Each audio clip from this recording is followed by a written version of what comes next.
L'harmonica de Zoya Pirzad. Il était 9h30 du soir. « Patron, dit Hassan, on ne ferme pas ?» Monsieur Kamali ne répondit rien. Il était assis derrière le comptoir, face à la vitrine qui occupait toute la devanture de son échoppe. Il regardait dehors. Il neigeait, une neige fine et précipitée. La rue, le trottoir, les 2 rangées de platanes, tout était uniformément blanc. Ce soir, il n'a pas envie de rentrer chez lui, se dit Hassan. Il sauta de son tabouret, installé à la porte de la cuisine, pour faire le tour de la salle. Il rangea un peu les 4 chaises autour de chaque table, poussa salière, poivrier et petits pots en plastique contenant le sumac au centre de chacune, tout contre les bouquets de fleurs artificielles. Puis il rejoignit M. Kamali. Debout, à côté de lui, pour la énième fois au cours de ces 2 dernières heures, il lut à l'envers ce qui était écrit sur la vitrine de l'échoppe. Kebab Koubideh et son pain chaud, poisson grillé sauce spéciale. Il jeta un coup d'œil en dessous à M. Kamali, puis tourna son regard vers la rue blanche et déserte. Il savait bien qu'en milieu de semaine, à pareille heure, et avec cette neige, personne ne se risquerait à abandonner la chaleur douillette de son foyer pour aller manger un kebab Koubideh ou un poisson grillé sur les hauteurs de Velenjak. Le dernier client était venu vers 7 heures. Il était reparti. D'ailleurs, M. Inanlou n'était pas à proprement parler un client. Il habitait 2 rues plus haut. Il était là pratiquement tous les soirs. Quand il ne venait pas passer commande, il s'asseyait pour manger et prenait 2 portions de kebab ou bien, si c'était son jour de chance, selon son expression, du poisson grillé, quand Hassan avait fait bonne pêche. Il parlait sans s'arrêter, riait aux éclats. Il venait même quand il était invité à une soirée, rasé de près, parfumé, chaque fois vêtu d'un costume neuf. Il s'asseyait, quelques minutes, papotait avec Hassan et M. Kamali avant de repartir. Bien sûr, tout ça, c'était du passé. Ça remontait au temps où Inanlou ne faisait pas encore partie intégrante de la vie de M. Kamali. Ce soir-là, il avait commandé 6 kebabs et en attendant que ce soit prêt, il s'était assis pour bavarder avec lui. M. Kamali fixait la rue. Inanlou aurait mieux fait de ne pas rentrer d'Amérique, se dit Hassan en observant son patron. Inanlou avait un peu plus de 30 ans, une stature de lutteur. Il disait avoir été champion de basket-ball. Il avait même montré à tout le monde une série de photos le représentant vêtu d'un short de satin rouge et d'un maillot vert, une coupe à la main. Cela faisait 1 an qu'il était rentré d'Amérique. Il n'avait pas l'intention de rester. Il était juste venu revoir quelques amis et s'occuper de son héritage paternel. Il dirigeait un Sizzler dans le meilleur quartier de Los Angeles. Ses affaires étaient florissantes. La première fois qu'il avait prononcé le nom de Sizzler, il avait bien ri en voyant les mines éberluées de M. Kamali et de Hassan. « C'est comme votre restaurant de kebab », avait-il précisé. « Bon, un poil plus chic. » En posant la main sur l'épaule de M. Kamali, il avait ajouté « Quand je dis que tes kebabs sont excellents, ce n'est pas par hasard. Je suis de la partie. » M. Kamali et Hassan avaient été très flattés. Jusqu'à il y a quelques mois encore, même lorsque le restaurant était bondé, ce qui était toujours le cas les soirs sans neige, dès 9 heures, M. Kamali ne tenait plus en place. Parfois, à l'arrivée d'un nouveau client, il s'écriait « Désolé, nous n'avons plus rien !» Hassan regardait d'un air courroucé dans la chambre froide les rangées de brochettes de kebab et les poissons prêts à être grillés. « Sapristi !» pensait-il. « Moi aussi j'ai mes intérêts dans cette boutique. » Un jour, il finit par dire à M. Kamali « Patron, vas-y si tu veux, moi je reste. » M. Kamali le regarda un moment avant d'éclater de rire. « Hassan, tu ne peux pas savoir le bonheur que c'est d'avoir une gentille femme. » En enfilant sa veste pour sortir, il donna une tape sur l'épaule de Hassan. À compter de ce soir-là, comme il n'avait plus honte, dès 8 heures, il confiait la caisse à Hassan avant de filer, pratiquement tous les soirs, sauf quand Sohéla Khanum montrait le bout de son nez. Sohéla Khanum garait péniblement devant le restaurant sa R5 jaune, toute neuve, avec son petit ours en peluche blanc qui se balançait sous le rétroviseur. Les joues en feu d'avoir lutté avec le volant, elle entrait dans le restaurant en grognant « Si j'ai pas dit 100 fois à Kamali de me réserver une place de parking !» Monsieur Kamali accourait en riant « Pourquoi ne m'as-tu pas dit que tu venais ?» Sohéla Khanum minaudait « Il faut qu'une femme surprenne son mari de temps à autre. Commande-moi un coca. » Monsieur Kamali se précipitait pour lui en apporter un, où il se tournait vers Hassan. « Hassan Jan, sois gentil. » En buvant son coca, Sohéla Khanum retrouvait la pâleur naturelle de son teint. Elle s'asseyait sur une chaise à côté de la caisse, prenait des nouvelles de Hassan. « Hassan Aga, j'ai entendu dire que tu avais encore écumé tout le poisson de la rivière mardi dernier. Comment se porte madame ta mère? La santé va bien? Elle n'a plus mal aux jambes ?» Hassan répondait que sa mère n'allait pas si mal, grâce à Dieu. En retour, il lui demandait comment allait le petit Reza. Sohéla Khanum levait ses mains blanches et potelées, couvertes de bagues, aux ongles vernis de rouge. Elle faisait teinter ses bracelets d'or. « Ne me parle pas de Reza, Hassan Aga. Ne dis pas Reza, dis plutôt Kata. Il m'épuise. » Monsieur Kamali pouffait de rire. « Faut pas dire de mal de mon fils. » Sohéla Khanum riait à son tour en minaudant. « Dieu le protège !» s'exclamait Hassan, riant avec eux. Hassan répéta « Patron, on ne ferme pas ?» Comme s'il se réveillait, M. Kamali se retourna brusquement. Son regard se fixa sur lui, puis se promena autour du restaurant vide, avant de revenir au jeune homme, à ses petits yeux et ses cheveux frisés. « Tu n'es pas encore parti? Vas-y, je fermerai. » Hassan se dirigea vers le cagibi à l'arrière de la cuisine. Tous les matins, M. Kamali, Hassan, le cuisinier, son aide et le plongeur afghan y accrochaient leurs vestes pour passer leur tablier blanc. Quand les clients étaient tous partis, ou presque, M. Kamali congédiait son personnel. Certains soirs, bien avant 11 heures, l'heure de fermeture. Ainsi, ce soir-là, alors qu'il n'était pas encore 8 heures, il s'était écrié « Il n'y a plus rien à faire, avec cette neige, vous ne serez pas rentré chez vous avant minuit. » Dans le cagibi, le cuisinier avait ôté son tablier. « Je n'ai jamais vu un patron aussi gentil. » L'aide cuisinier s'était mis à rire bêtement. Le cuisinier le rabroua. « Ferme-la! Va pas croire qu'il est idiot. Il est gentil. Tu comprends ça ?» Le plongeur afghan se contenta de les regarder. Il ne comprenait pas encore très bien leur accent téhéranais. Hassan s'était adossé à la porte du cagibi. Il souriait en pensant « Il a raison. C'est un homme gentil. » Même sa mère, qui soupçonnait tout le monde et ne lâchait jamais le moindre compliment, disait encore quelques mois plus tôt « Aga Kamali, c'est un modèle d'homme. » Hassan en rougissait de bonheur, comme si sa mère lui avait adressé ce compliment à lui-même, ce qu'elle ne faisait absolument jamais. Les 3 tabliers blancs pendaient au porte-manteau métallique du cagibi. Hassan enroula méticuleusement son écharpe bleu marine autour du cou. Sa mère lui répétait toujours « C'est par le cou qu'on attrape froid !»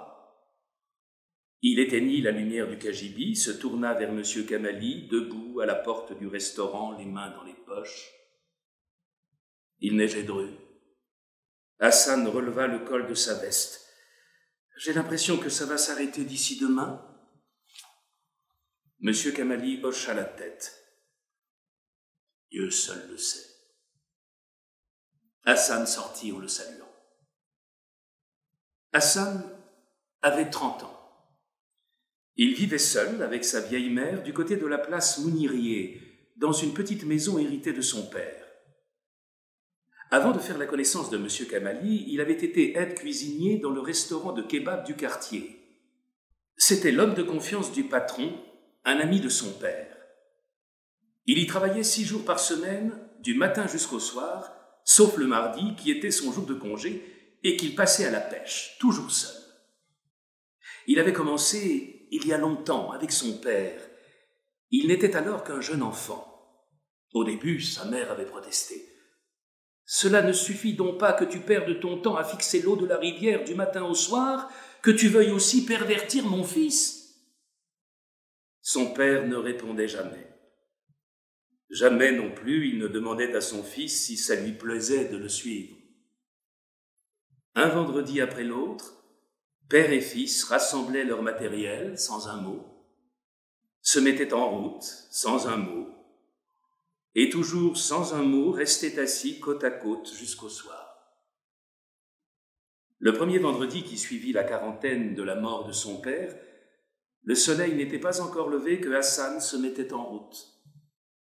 Sa mère le regarda, hocha plusieurs fois la tête en murmurant. Hassan s'enfonçait dans la neige jusqu'aux chevilles. Il quitta le trottoir pour rejoindre le milieu de la chaussée où la neige était tassée. Le vent s'engouffrait dans ses oreilles. Il tira jusqu'au-dessus des yeux le bonnet en poil de chameau que sa mère lui avait tricoté. Elle lui répétait toujours « Mon petit, c'est par la tête qu'on prend froid. » Quand il arriva au bout de la rue Vellenjak, il se retourna, regarda en arrière. M. Kamali était encore debout derrière la vitrine. Avant de faire la connaissance de Hassan, M. Kamali avait vécu seul dans une maison proche du parc Saba. Il avait pris sa retraite anticipée du ministère du Plan quelques années auparavant. Depuis, il tenait les comptes d'une société privée 3 ou 4 jours par semaine. Les autres jours, il allait à la pêche, toujours seul. C'est ainsi que plusieurs mardis de suite, M. Kamali et Hassan s'étaient retrouvés, assis à une 50aine de mètres l'un de l'autre, au bord de la rivière, à taquiner le poisson, sans se dire un mot. Par la suite, M. Kamali avait dit à Hassan « Plusieurs fois, j'ai eu envie d'entamer la discussion, mais chaque fois, tu étais occupé à ranger ton matériel, ou alors tu te concentrais sur tes appâts et le lancer de ton hameçon. Sinon, tu avais les pieds dans l'eau et tu te plongeais dans la contemplation de tes doigts. Tu te souviens ?» s'esclaffait-il. Hassan s'en souvenait très bien. Quand il était enfant, pendant l'été, il restait des heures assis au bord du petit bassin au milieu de la cour. Les pieds dans l'eau, il remuait les orteils en se racontant des histoires. Chacun de ses doigts de pied représentait une personne qu'il connaissait. Le gros orteil droit était sa mère. Le gauche, son père. Le droit frappait le gauche en le rabrouant. Espèce de minus. Alors, le gauche s'écartait. Le petit doigt du pied gauche, c'était Hassan. Le petit doigt du pied droit était Zari, la fille des voisins. Hassan ne savait pas bouger les petits doigts. La mère de Zari disait à la mère de Hassan « Tu as bien de la chance. Un garçon si sage et si calme, c'est un cadeau du ciel. Zari est une vraie tornade. Elle ne tient pas en place. » Parfois, Zari venait s'asseoir à côté de Hassan au bord du bassin. Elle faisait éclater nerveusement les bulles de son chewing-gum et, tout comme Hassan, donnait un nom à chacun de ses doigts de pied. Celui-ci, c'est ma mère qui grogne tout le temps. Celui-là, c'est mon grand frère. Cet autre, mon petit frère. Ils cherchent toujours à abuser de leur force, mais qu'ils essayent un peu. Et ça, c'est moi.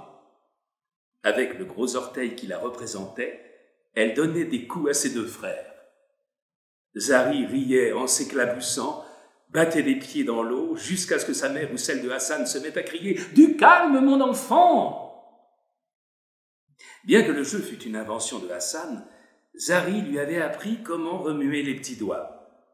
Quand ils eurent 13 ou 14 ans, elle posa l'orteil qui faisait Zari sur celui qui faisait Hassan. Celui-ci en eut le souffle coupé. Il se mit à trembler, retira ses pieds du bassin. Zari bondit en s'écriant « Minable !» À partir de ce jour, on la vit moins chez Hassan. Quelques années plus tard, quand elle fut mariée, l'orteil le plus long du pied droit, celui qui était à côté du gros orteil, devint le mari de Zari. Jamais Hassan ne réussit à remuer cet orteil-là. Hassan arriva à la fourche de Zaafaranier. Le bout de son nez était gelé. Le froid lui transperçait les pieds comme des aiguilles. Il regarda de chaque côté, pas un battement d'aile. La neige formait une couche de 2 bonnes mains sur les quelques voitures garées le long de la rue. Dieu sait à quelle heure il arriverait chez lui. Il aurait dû demander à M. Kamali de l'avancer un peu avec sa voiture. Mais il revit sa mine défaite. Non, il avait bien fait de ne rien lui demander. Il avait assez de soucis comme ça. Autrefois, il ne l'aurait jamais laissé partir à pied dans la neige. Hassan fourra les mains dans ses poches. Sa main droite toucha un morceau de métal froid au fond de la poche de son pantalon. Qu'est-ce que ça faisait là ? Il se souvint alors que le matin, il avait pris son harmonica dans sa besace en se disant que, dès qu'il aurait un peu de répit au restaurant, il demanderait à M. Kamali de... Un mardi, Hassan avait eu beau lancer son hameçon avec un bel appât, il n'avait rien pu prendre. Le jour commençait à tomber. Sa canne à pêche à la main, il fixait ses doigts de pied dans l'eau de la rivière.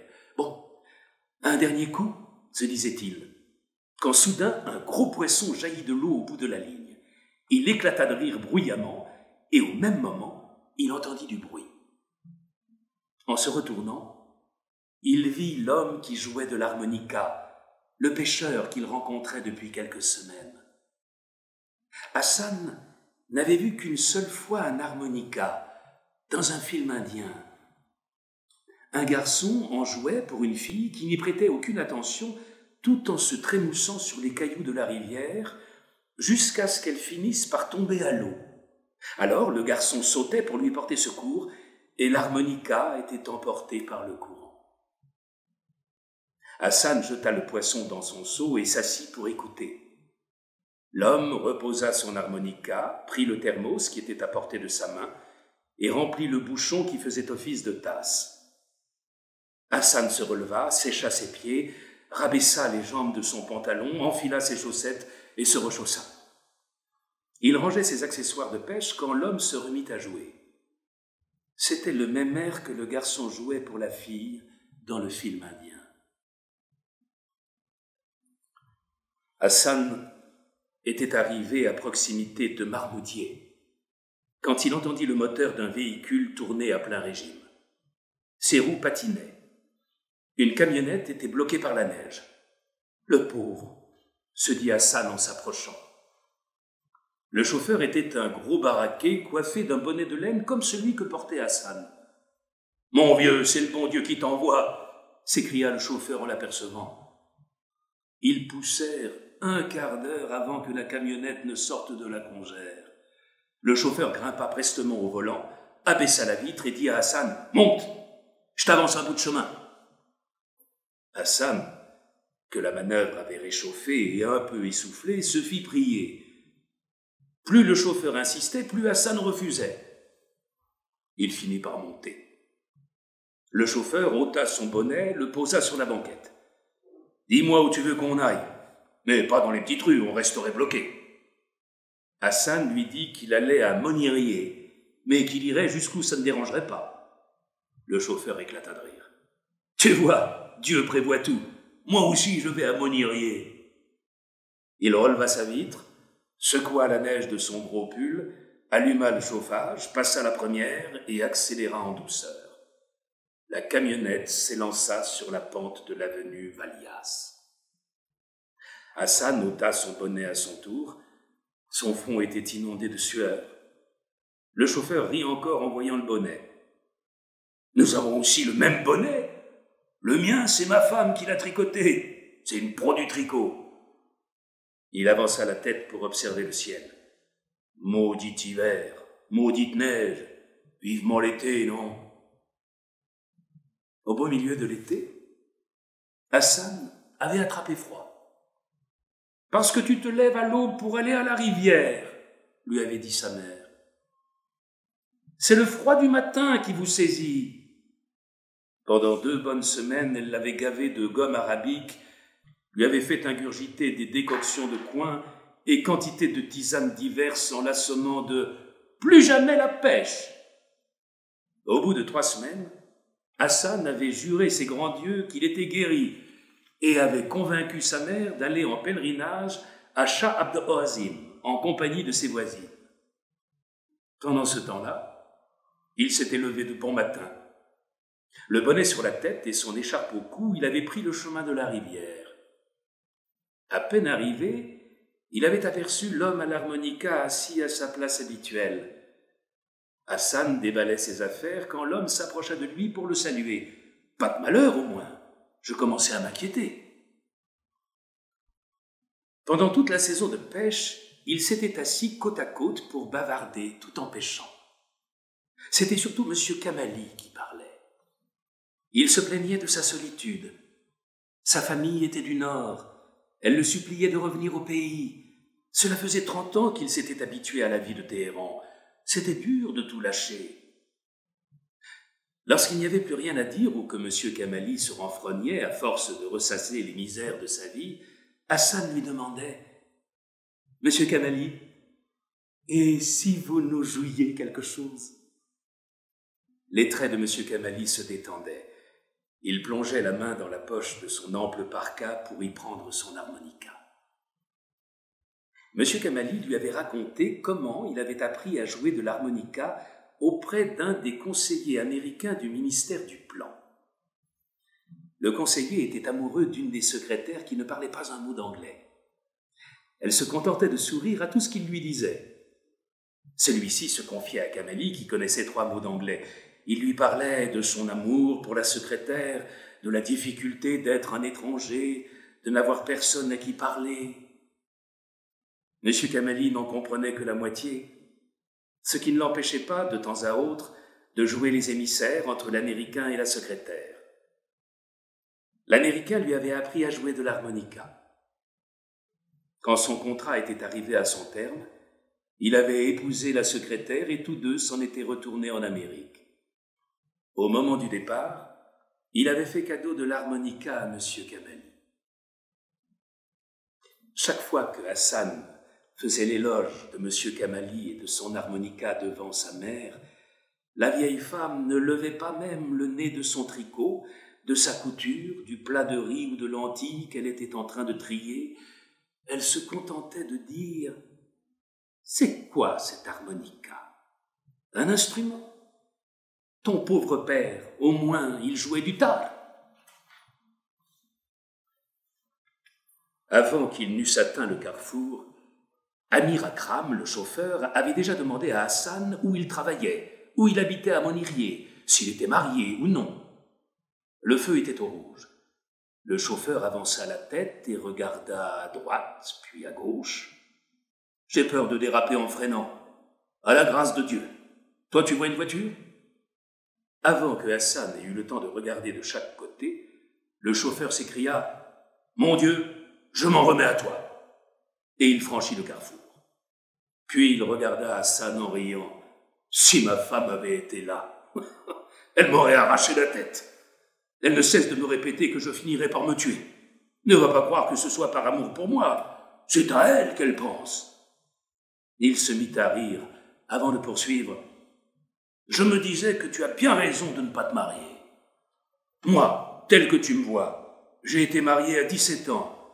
Et avant que je puisse comprendre ce que c'était que la vie, je me suis retrouvé avec 4 gosses sur les bras. Et 4 filles qui plus est. J'ai marié l'aînée. Maintenant, je suis dans le pétrin avec le trousseau de la deuxième qui a été demandé en mariage. Ma femme n'a aucun sens des réalités. Elle fait les boutiques du matin au soir. Elle est bien gentille, mais elle choisit ce qu'il y a de plus cher.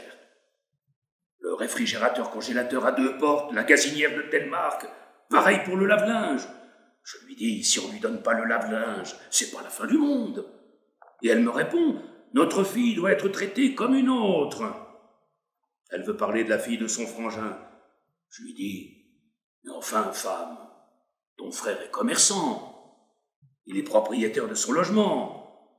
Il n'y a aucun rapport entre lui et moi, qui doit courir comme une bête du matin au soir pour un morceau de pain, et à la fin du mois donner tout ce que j'ai au propriétaire. Elle me dit, toi, pourquoi tu n'es pas fait comme mon frangin? Il se tut un moment. Ce qu'elle ne dit pas, c'est que son frangin, c'est à force de pingrerie qu'il en est arrivé là où il est. Matin après matin, il compte les sucres qu'il donne à sa femme. Il n'invite jamais personne.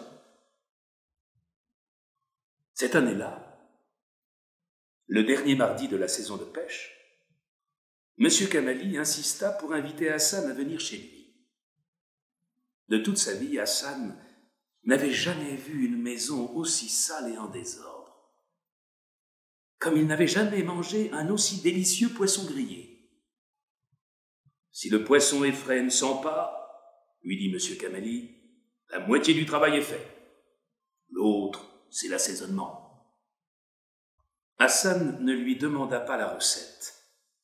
Il se souvint de ce que disait en se rengorgeant le cuisinier du restaurant de kebab dans lequel il travaillait, quand on le complimentait sur ses brochettes de viande hachée. « Ce sont les ficelles du métier !» Un jour où Hassan l'avait interrogé sur ses ficelles, l'autre avait répondu dans un sourire « Si je dois livrer mes secrets au premier gamin venu, je perds mon gagne-pain. » Hassan ne lui avait plus jamais rien demandé. Il s'était contenté d'observer ses mains pendant des mois. M. Kamali débarrassa le couvert et empila la vaisselle sur toute celle accumulée dans l'évier, attendant d'être lavée. « Huile et moutarde » ajouta-t-il. Le mardi suivant, ce fut au tour de Hassan d'inviter chez lui M. Kamali. Il avait fait mariner la viande hachée pour les grillades dès la première heure. Bien que ce ne fût pas la saison, il avait cherché partout du basilic. Sa mère grogna en lavant le basilic. « À ce prix, était-ce vraiment nécessaire ? Laisse tomber, la mère. Une fois n'est pas coutume. On ne reçoit même pas une fois par an. »« Mets donc un torchon sur la viande pour la protéger des mouches, » dit la vieille femme. M. Kamali mangea une série de brochettes sans s'arrêter en répétant « Sur la tête de Hassan, je n'avais jamais mangé pareil kebab. »« À votre santé, » lui répondit la mère de Hassan. « À votre santé, » reprit Hassan, en craignant que le chef du restaurant ne se vexât en apprenant que les ficelles de son métier étaient découvertes. 3 jours plus tard, M. Kamali vint trouver Hassan au restaurant et l'obligea à demander un congé. Ils marchèrent pendant 2 heures jusque chez Hassan. M. Kamali parla sans s'arrêter, puis lui demanda « Bon, qu'est-ce que tu en dis? C'est moi qui donne l'argent, et toi tu fais le boulot. » Hassan était assis en tailleur à côté du samovar. Il ramassa un poêle sur le tapis. « Mon Dieu, je ne sais pas quoi dire, j'en sais trop rien. » Il se tourna vers sa mère. La vieille femme remplit les petits verres au robinet du samovar en disant « C'est que Vélenjak, ça fait très loin. On dit aussi qu'il y fait terriblement froid. » Le restaurant de kebab eut du succès dès les premiers jours. Au bout de quelques mois, la mère de Hassan déposa sur le tapis devant M. Kamali un petit baluchon. « Voilà. J'avais fait quelques économies en prévision du futur. Si vous voulez bien considérer Hassan comme un frère, faites-en votre associé. » Hassan ouvrait des yeux ronds. M. Kamali défit avec difficulté les nœuds du baluchon bleu à pois, puis embrassa en riant les joues fripées de la vieille femme. Près du cinéma, le chauffeur montra un commerce à Hassan. C'est celui dont je t'ai parlé, maintenant c'est une sandwicherie. Quand il appartenait à mon père, c'était une mercerie. Mon pauvre père l'a tenu pendant une 40aine d'années. Moi, j'ai pas résisté 2 ans. Il en faut de la patience pour vendre des boutons, des épingles et du ruban, surtout aux femmes qui mettent une journée entière à se décider, pour revenir 3 jours après, vous annoncez que la couleur des boutons ne va pas avec la robe, ou que la dentelle que vous leur avez donnée pour le col est trop large, ou trop étroite, ou trop ajourée. J'ai vendu le commerce au premier client qui s'offrait.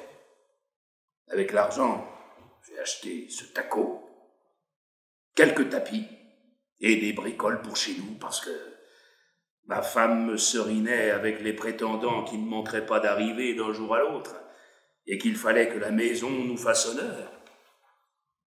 Hassan tendit le cou pour essayer d'apercevoir la boutique dans la neige et l'obscurité. Hassan et M. Kamali avaient acheté un réfrigérateur plus grand et commandé un dallage de pierre pour le restaurant. La vaisselle en inox avec les chaises et les tables en fibre de verre, ça fait chic, avait déclaré M. Kamali. Plusieurs fois, il lui avait donné du « mon cher associé » devant les clients. Mais Hassan n'avait pas cessé pour autant de l'appeler patron. Il lui avait fallu du temps pour obtenir de M. Kamali qu'il l'appelât tout simplement Hassan et qu'il ne révélât à aucun client le secret de l'assaisonnement du poisson ou celui des brochettes de viande hachée. Tous les mardis, il fermait le restaurant pour aller à la pêche. Il faisait les comptes de la semaine passée. M. Kamali jouait des airs gais avec son harmonica. Un jour que les revenus avaient dépassé la moyenne ordinaire, M. Kamali insista pour que Hassan en jouât à son tour. Hassan s'étant exécuté, M. Kamali avait beaucoup ri, Hassan aussi. Au moment où ils rangeaient leur barda pour rentrer, Hassan lui avait demandé « Patron, tu m'apprendras à jouer de l'harmonica ?» Et ils s'y étaient mis ensemble. S'ils n'avaient pas pu continuer, c'était à cause de l'arrivée de Sohaila Khanum. Le chauffeur regarda dans le rétroviseur en soupirant. « Si tu veux la vérité, dit-il, ma femme aussi n'arrêtait pas de masticoter en me reprochant de parler aux femmes et de rire en leur compagnie. » Il s'esclaffa en frappant des 2 mains sur le volant. « Tu connais les femmes. Quand elles t'attrapent, elles te lâchent plus. T'as eu du nez de ne pas te marier. » Il se tut un moment, puis bâilla. « Mais grâce à Dieu, il n'y a pas que du mauvais. Le soir, quand tu rentres chez toi complètement fourbu, il y a quelqu'un pour t'offrir un verre de thé, te demander comment ça va. » En jetant un regard du côté de Hassan, il lui lança « Quel âge tu m'as dit que tu avais, mon pote ?» Sohaila Khanum n'avait pas plus de 23 ans. Elle était la fille cadette d'une famille qui venait tous les vendredis soirs au restaurant. Alors qu'on discutait du contrat de mariage, M. Kamali avait dit à la mère de Hassan « Elle n'est pas un peu jeune pour moi ?»« Vous voulez rire ?» lui avait-elle répondu. « Mon pauvre père allait sur ses 60 ans quand il a imposé à ma mère une avoue de 17 ans. » M. Kamali avait paru rassuré. « Dès que je serai installé, on s'occupera de Hassan Aga. » La mère de Hassan avait tiré fermement sur la pelote de laine. « Votre thé est tout froid, monsieur Kamali, vous en voulez un autre ?» Dès que Sohaila Khanum eut mis le pied chez Kamali, la maison changea du tout au tout. À sa première visite, Hassan n'en crut pas ses yeux. Était-ce bien la même maison?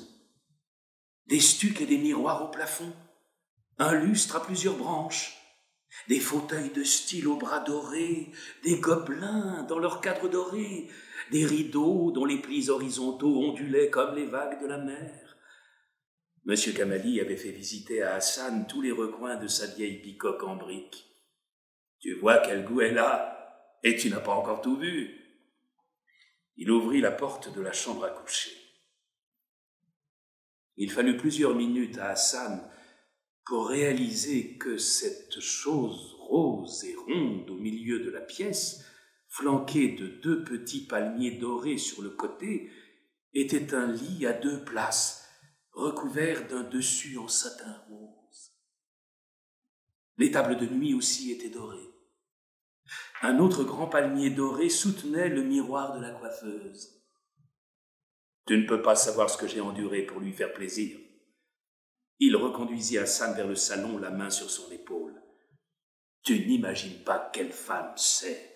Tout ce que je dirais est en dessous de la vérité. Peu à peu, les journées de pêche communes s'espacèrent, jusqu'à cesser pour de bon. Chaque mardi, M. Kamali avait un empêchement.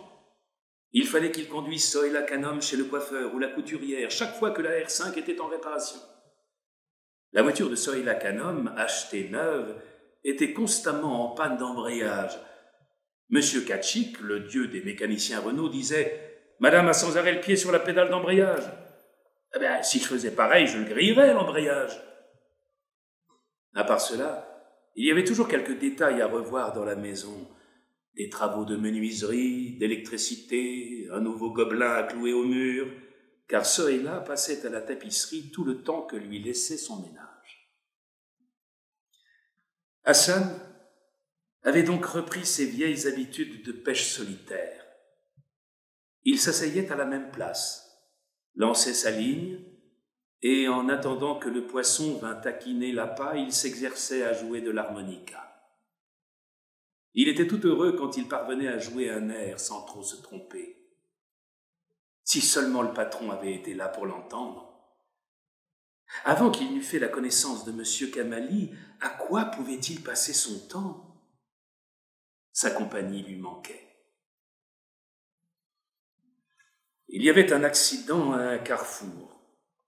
3 voitures entraient en collision. Les hommes et les femmes étaient là à discuter. Une des femmes berçait son enfant dans ses bras, tandis qu'à côté d'elle, un gamin jouait dans la neige. Le chauffeur donna un coup de volant à gauche. Alors qu'il passait à côté des voitures accidentées, il se pencha à sa fenêtre pour leur crier « Dites merci au bon Dieu, les enfants vont s'engrumer !» Il remonta sa vitre, resta un moment silencieux, puis éclata de rire. « Depuis que je suis grand-père, je ne sais pas pourquoi, mais chaque fois que je vois un enfant, ça me met en joie. » Le 2e anniversaire du petit Reza coïncida avec le retour d'Amérique de M. Inanlou et à son installation tout près du restaurant, dans un appartement de 80 mètres carrés avec une seule chambre à coucher. La première fois qu'il était venu dîner au restaurant, après avoir fait l'éloge de la cuisine, il avait joué avec Reza, lui avait donné un paquet de chewing-gum et, pas à pas, avait fait la conquête de M. Kamali.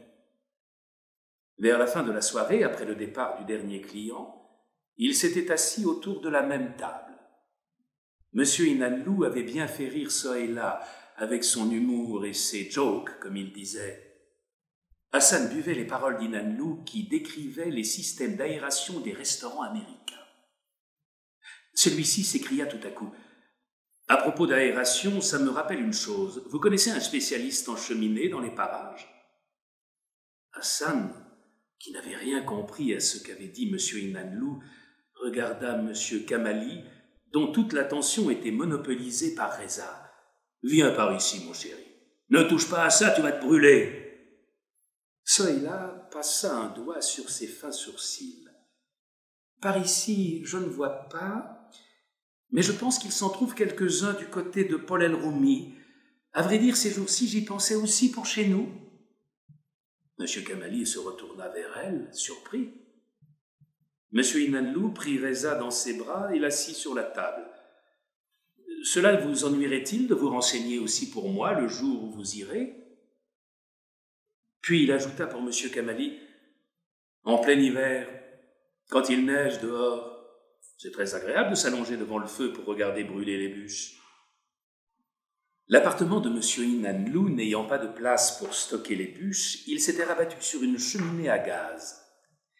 Au milieu de l'automne, il avait invité chez lui Sohaila Khanum, M. Kamali et Hassan. Sohaila Khanum avait raffolé des stucs et des ornements de cuivre sur la cheminée. Elle avait félicité Inanlou pour son bon goût. Hassan était resté devant plusieurs minutes, fasciné par le feu de bois artificiel. Cela lui rappelait tout à fait les dessins animés. Dehors, l'air était frais, mais à l'intérieur de l'appartement, il faisait si chaud que les joues du petit Reza étaient écarlates. « Et si on éteignait le chauffage ?» demanda M. Kamali. On avait éteint le chauffage et entrouvert les deux fenêtres. M. Inanlou avait préparé des steaks à la sauce aux champignons pour le dîner. Hassan n'avait guère apprécié la sauce, mais M. Kamali avait félicité Inanlou pour ses talents de cordon bleu. Sohaila Khanum avait noté la recette de la salade aux pommes et aux noix. À dire vrai, avait précisé Inanlou, les Américains remplacent les noix par des châtaignes. Mais ici, on n'en trouve pas, n'est-ce pas? Sohaila minauda. Ici, on ne trouve rien, alors des châtaignes. Après le dîner, M. Inanlou avait décrit la vie américaine.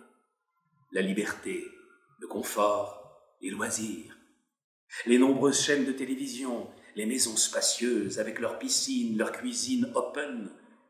L'Amérique était le paradis des enfants. Les marchands de glace proposaient au moins 36 parfums différents.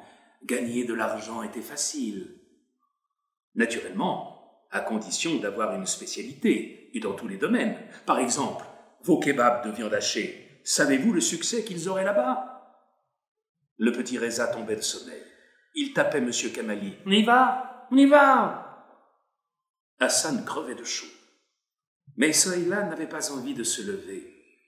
Elle écoutait Inanlou attentivement, ne cessant de lui poser des questions sur les maisons américaines, les achats par carte de crédit, les dernières tournées des chanteurs iraniens. Quand Inanlou lui avait répondu que la plupart de ces chanteurs étaient ses clients et qu'il regrettait de ne pas avoir apporté toutes les photos qu'on avait prises de lui en leur compagnie, Sohaila Khanum avait eu un éclair dans les yeux, le souffle coupé.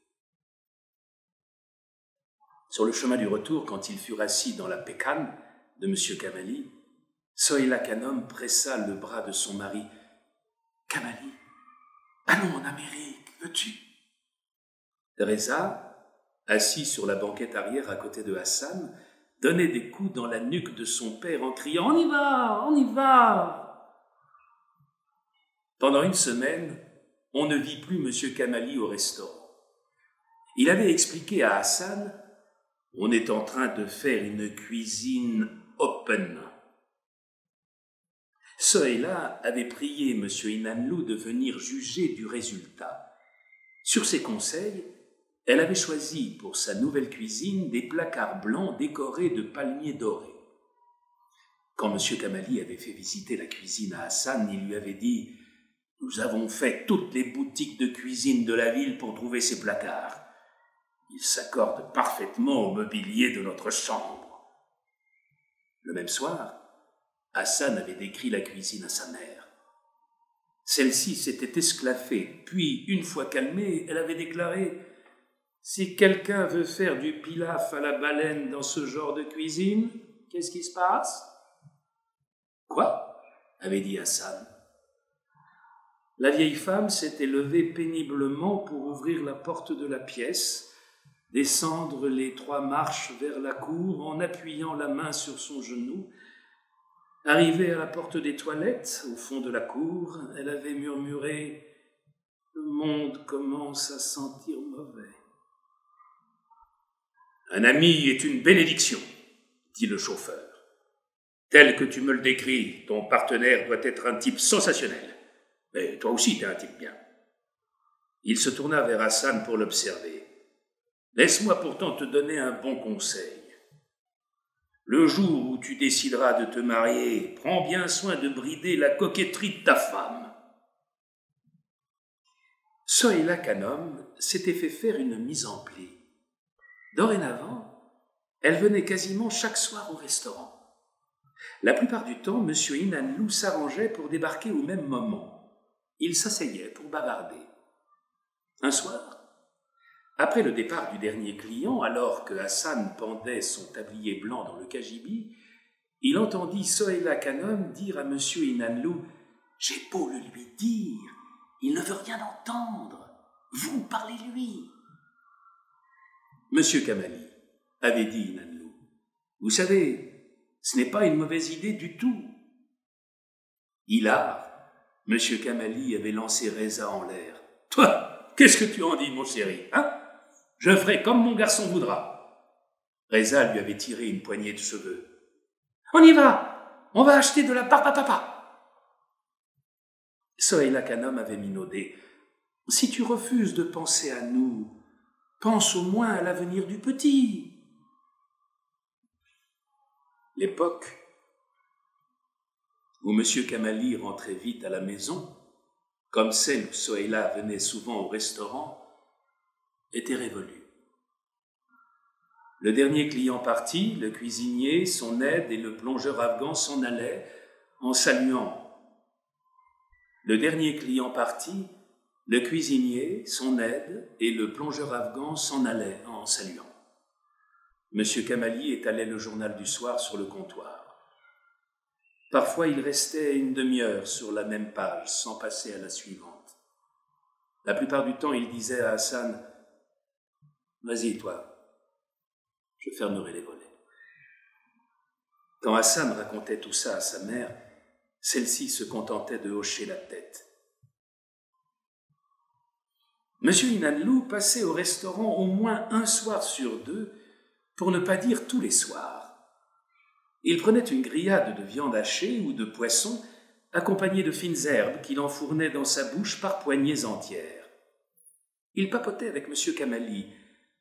Quand il n'avait rien à faire, Hassan se tenait à l'écart, les yeux rivés sur la pancarte accrochée au mur, où était écrit « Nos fines herbes sont lavées au rocal ». L'utilisation du rocal et la pancarte était une idée de Sohaila Khanum. De cette façon, disait-elle, les clients comprendront que ce restaurant n'est pas un endroit ordinaire. M. Inanlou parlait avec les mains et des mouvements de tête. M. Kamali baissait la sienne et jouait avec la salière sur la table. Parfois, il hochait la tête, ou bien il émettait un « ouais ». Mais il disait le reste d'une voix si faible que Hassan ne pouvait pas entendre. Avec le chiffon humide qui ne quittait jamais la poche de son tablier blanc, Hassan essuyait les tables en se demandant qui il regretterait le plus si M. Kamali décidait de partir en Amérique. M. Kamali, le petit Reza ou Sohaila Khanum. Un jour, un peu avant midi, avant les premiers clients, M. Kamali vint au restaurant les yeux rouges et gonflés. « Je n'ai pas dormi de la nuit, » dit-il à Hassan. « Tu sais que Sohaila s'est mise dans la tête que nous irions en Amérique. Hier soir, elle a si bien vanté l'Amérique que tôt ce matin, quand j'ai fini par fermer les yeux, j'ai fait le rêve que j'étais propriétaire d'un restaurant de kebab de 4 étages, avec un escalator. » Le premier client de midi venait d'arriver. Hassan se dirigea vers lui pour prendre la commande.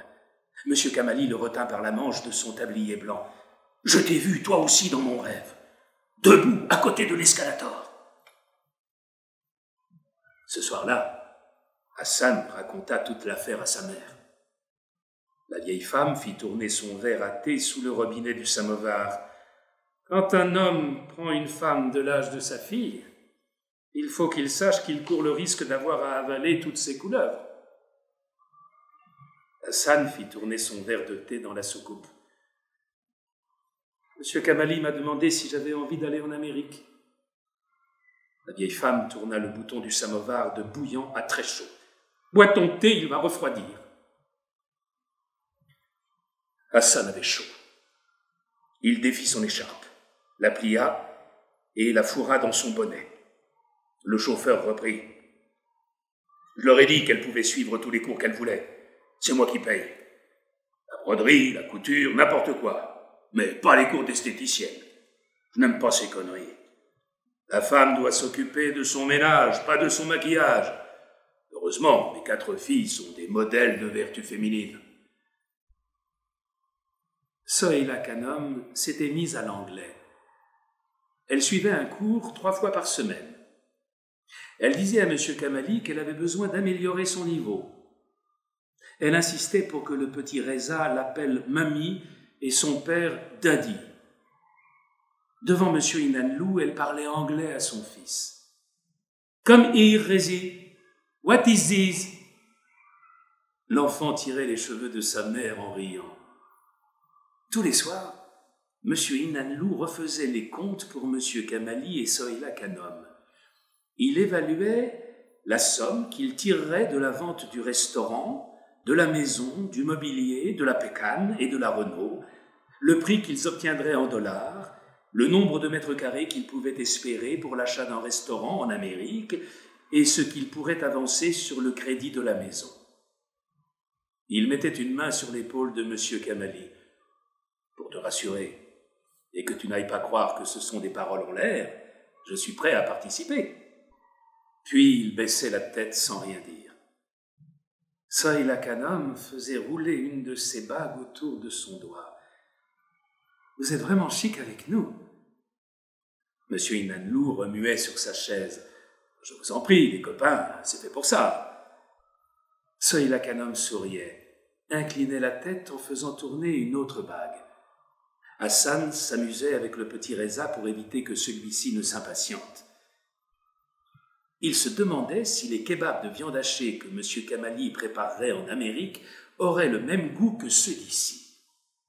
Un soir, il avait dit à sa mère « J'aimerais bien pouvoir goûter un jour ces kebabs-là. » La vieille femme s'était mise à pleurer. « Tu voudrais m'abandonner à mon âge? Que le lait qui t'a nourri soit maudit !» Décontenancé, Hassan avait juré sur le Coran qui était posé dans la niche qu'il n'y songeait même pas. Ils approchaient de Monirier. « Je te comprends, mon pote, » dit le chauffeur. « Maudits soient les mauvais copains qui vous mettent dans la mouise. » M. Inanlou avait assuré qu'il trouverait quelqu'un de sûr pour s'occuper des visas de la famille Kamali. Un soir, il avait débarqué en coup de vent au restaurant. « Aga Kamali, viens avec moi. J'ai trouvé l'homme qu'il nous faut. Je lui ai parlé. Il veut seulement rencontrer l'un d'entre vous pour être tranquille. Le reste n'est plus un problème. On y fait juste un saut et on revient. » Le service battait son plein. Devant toutes les tables occupées, devant les clients qui attendaient à la porte, devant Hassan, M. Kamali avait répondu « Maintenant, ce n'est guère possible. On ne pourrait pas remettre ça à demain. » M. Inanlou avait regardé successivement Sohaila Khanum et son mari.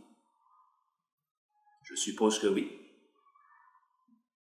Sohaila Khanum, prenant Reza par la main, avait suivi Inanlou sans dire au revoir. À la fin de la soirée, M. Kamali avait mélangé plusieurs additions et s'était disputé avec un client. Le chauffeur lâcha son volant de la main droite et donna quelques tapes dans le dos de Hassan. « Dieu soit loué.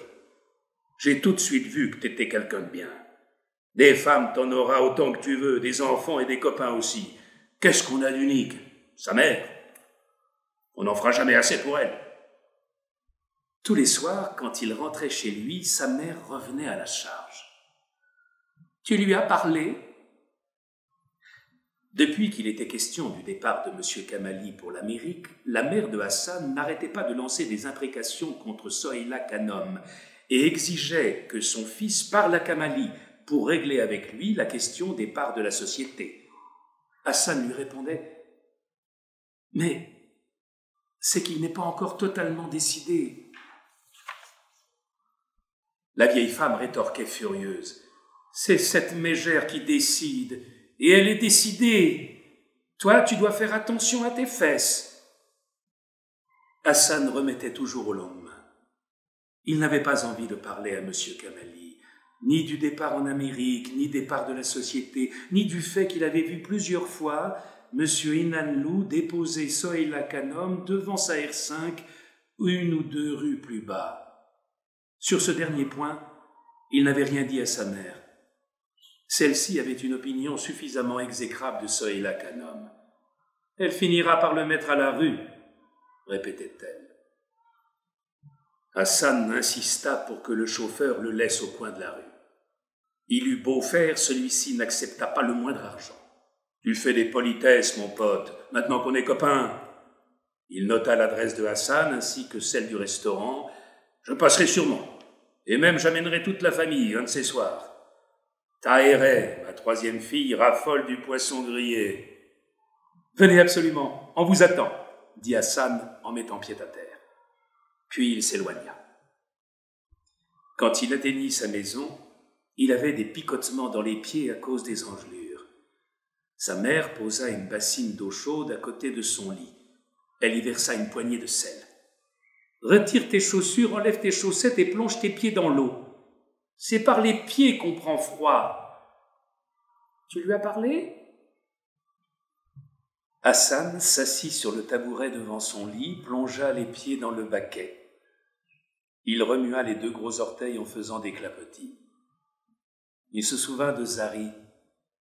Mais il avait beau se creuser la tête, il ne parvenait pas à se rappeler son visage.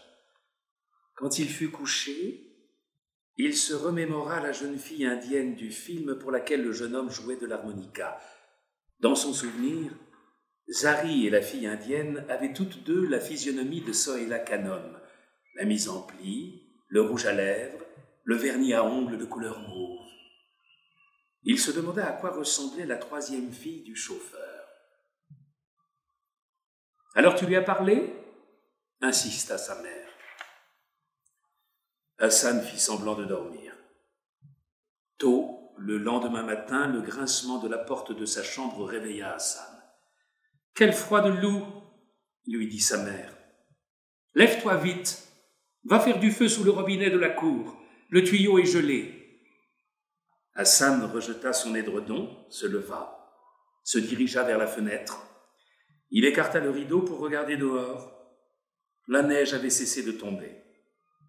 Il allait plier son matelas quand sa mère lui dit « Occupe-toi d'abord de l'eau, il faut que je prépare le thé. »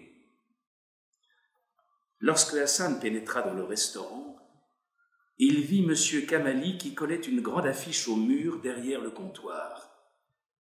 M. Kamali répondit à son bonjour par un sourire forcé. Puis, la tête basse, ajouta « Sohéla m'a demandé d'afficher la liste des meubles que nous voulons mettre en vente, au cas où ça intéresserait un de nos clients. »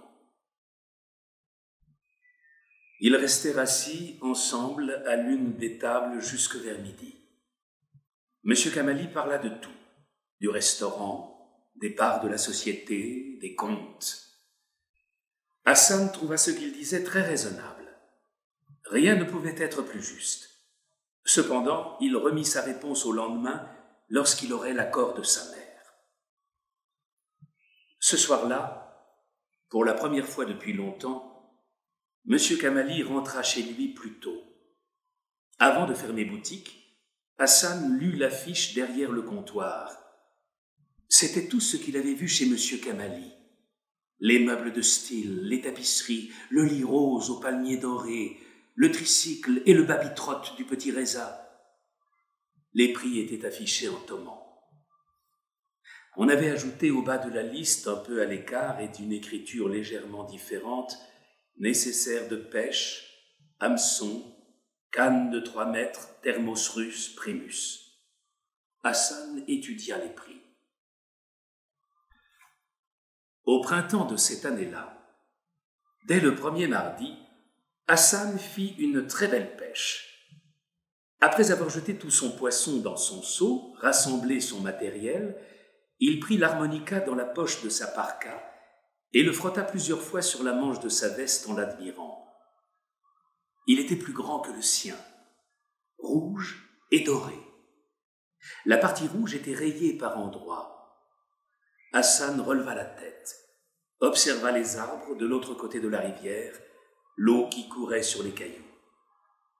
Il porta l'harmonica à sa bouche et, comme M. Kamali le lui avait appris, il fit une coque de ses mains autour de l'instrument.